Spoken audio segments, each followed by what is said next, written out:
This is London Calling. Nu skal vi en tur tilbage i tiden til radioens barndom og BBC's fødsel i starten af 1920'erne. I en tid, hvor det britiske imperium aldrig har været større set på areal, men hvor magten og indflydelsen langsomt svandt ind i en globaliserende verden. Før 1. verdenskrig havde kommunikationsteknologien arbejdet for styrkelsen af det britiske imperium. Men alligevel formåede radioens indtog ikke at samle den spredte stormagt, der senere langsomt ville falde fra hinanden. Hey, I like it here, Violet. Lovely sweet Violet.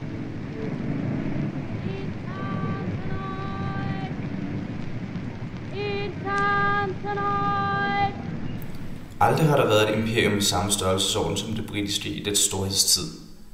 Op imod 0,5 milliard mennesker var samlet under de britiske faner, og med et areal på 33,7 millioner kvadratkilometer strakte det sig fra Bahamas til Borneo.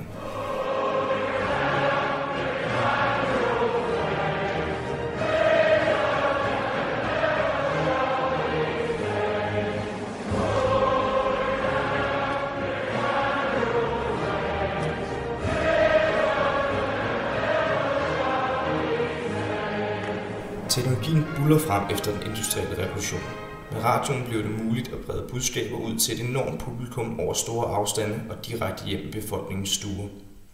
Det er et medie, der ikke blot kan informere, men også underholde og samle en befolkning, som intet hjemmemedie før er formået.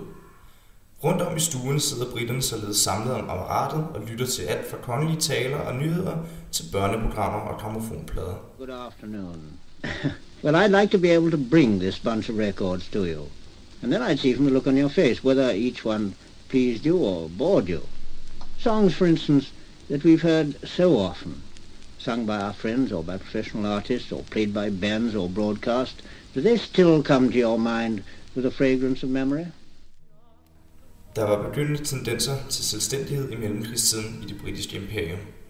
Selvstændighedspartiet Sinn Féin i Irland vinder størstedelen af de irske mandater til Westminster, og i både Egypten og Irak er der spirende ønsker om selvstændighed. Det blev i denne periode mere normalt, at de såkaldte dominions, eller lande i imperiet, fik mere indflydelse på deres egen udenrigspolitik, efter anerkendelse af dette ønske på Imperiumkonferencen i London i 1923.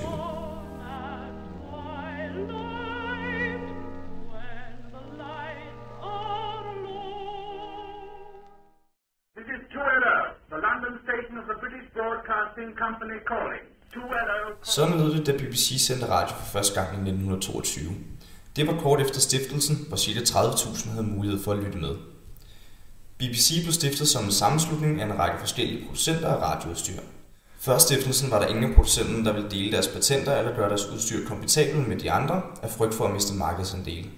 Derfor var der også kun produceret radioer med et officielt BBC-stempel, der efterfølgende kunne bruges til at modtage de nye stationer med BBC-programmer.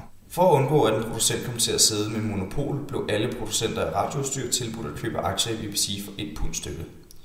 Disse penge blev brugt til at etablere de første radiostationer i England.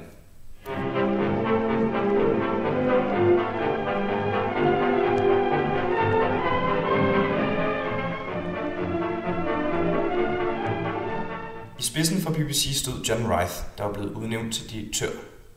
Han havde store visioner om, at BBC skulle være et selvstændigt medie, der kunne undervise, informere og underholde lytterne, og det blev basis for den public service, vi kender i dag.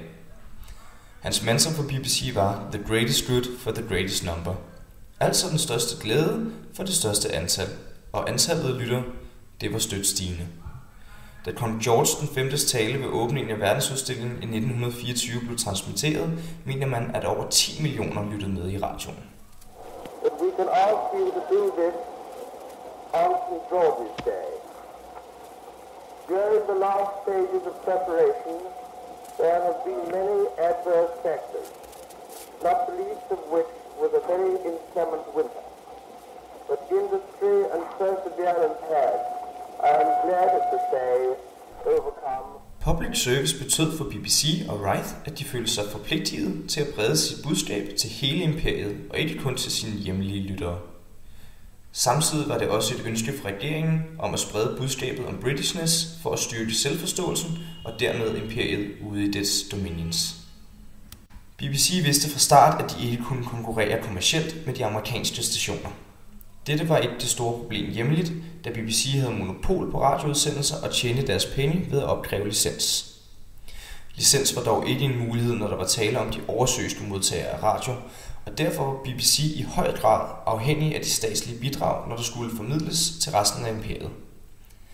Det blev derfor en balancegang mellem at opretholde sin status som selvstændigt medie, samtidig med, at imperiets interesser skulle plejes. You're tuned to the General Overseas Service of the BBC. This is the British Broadcasting Corporation.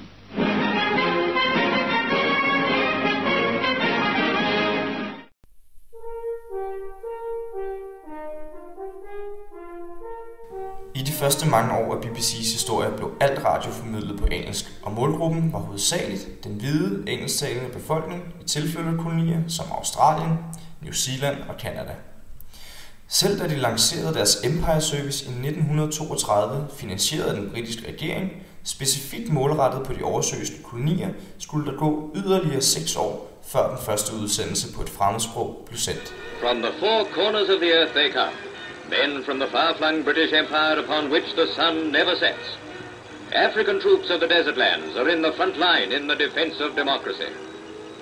Bronze giants of nature, every man strips to display muscles calculated to make Joe Louis look to his biceps. The army cooks prepare African food to which the soldiers are accustomed. If it produces physique like this... Hjemme i England var BBC ellers kendt for at appellere til den brede middelklasse. Men når udsendelserne nåede til kolonierne, hvor den hvide befolkning var i undertal, blev radioudsendelserne pludselig kun for et fåtal. Et andet problem for BBC's Empire Service var, at de i høj grad manglede kontorer og ansatte i kolonierne til at fodre nyheder og informationer tilbage til England.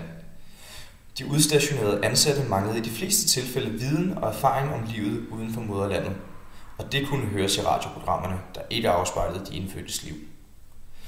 Der var altså ikke kun problemer med at få budskabet om imperiet ud fra England, men også i den grad et problem med at få imperiet hjem til London og resten af moderlandet. BBC's ønske om at styrke imperiet med radioen som middel lykkedes aldrig, som man havde forventet. Det skyldes til dels, at ingen i England havde forudset, at imperiets indflydelse ville blive dalende og til sidst mere eller mindre ophøre, før det allerede var sket. Derover lykkedes det ikke at ramme den brede målgruppe i kolonierne eller få de hjemlige lyttere til at interessere sig mere for, hvad der foregik i resten af imperiet. BBC's Empire Service findes stadig den dag i dag, blot under navnet World Service. De sender nyheder til hele verden på 28 forskellige sprog, 24 timer i døgnet, og det anslås, at næsten 190 millioner lytter med hver uge. This is the BBC in Beijing, Kampala, Reykjavik, Delhi. Wherever you are, you're with the BBC. Så selvom radioen ikke formåede at holde imperiet sammen, formåede BBC at plante sig solidt som et af verdens førende nyhedsmedier.